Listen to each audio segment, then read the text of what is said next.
Yes, magandang araw po sa inyo lahat at nag-umpisa na naman ang national pension ng ating mga lolo't lola sa bayan ng Cainta at alam nyo po ba na nasa 3,690 pala yan mga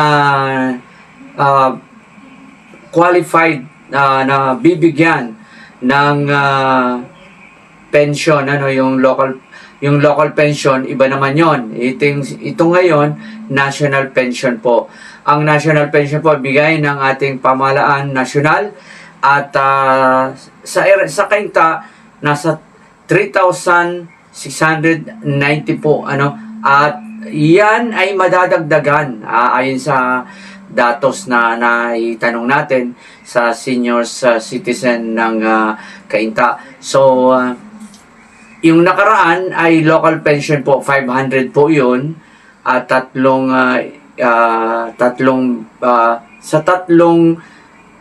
buwan, 1.5 yun. Ngayon po, national.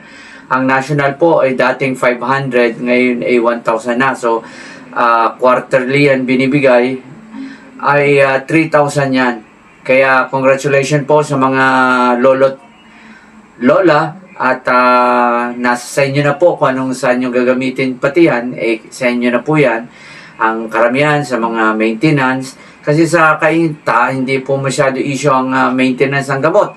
Dahil kung meron kang maintenance, isang buwan po binapadala sa inyo ng lokal na pamahala ng Cainta. Kaya grabe, marvelous Mayor Kit Nieto kaya ang tawag dito sa Cainta. So anyway, yan po umpisa at ayon kay Ma'am Leonor ng MSWD ng Cainta ay aabutin sila ng Sabado. Sa dami po kasi niyan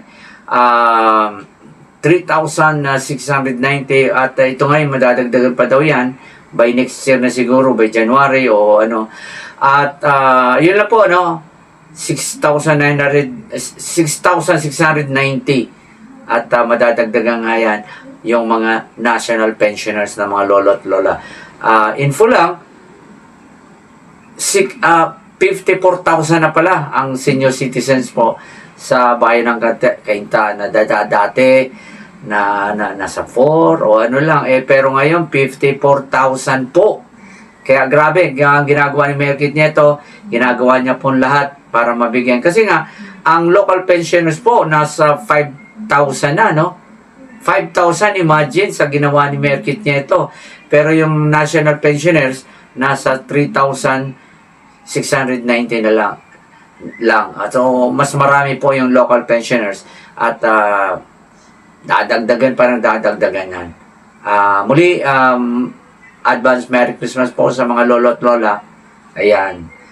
Mula ka na kanina at ngayong umaga hanggang Sabado daw po, sabi ni MSWD Head, Ma'am Leonor. Kuya Natsal Forte para sa Rizal News. Magandang araw po sa inyo lahat.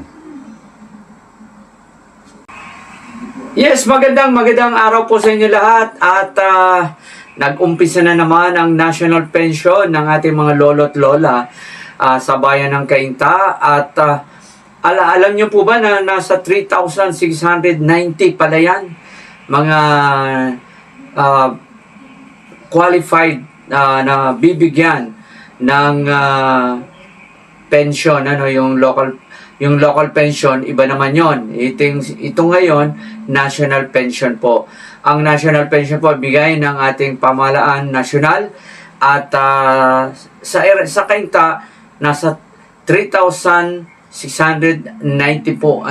At yan ay madadagdagan ayon sa datos na naitanong natin sa senior citizen ng Cainta. So, yung nakaraan ay local pension po, 500 po yun. At tatlong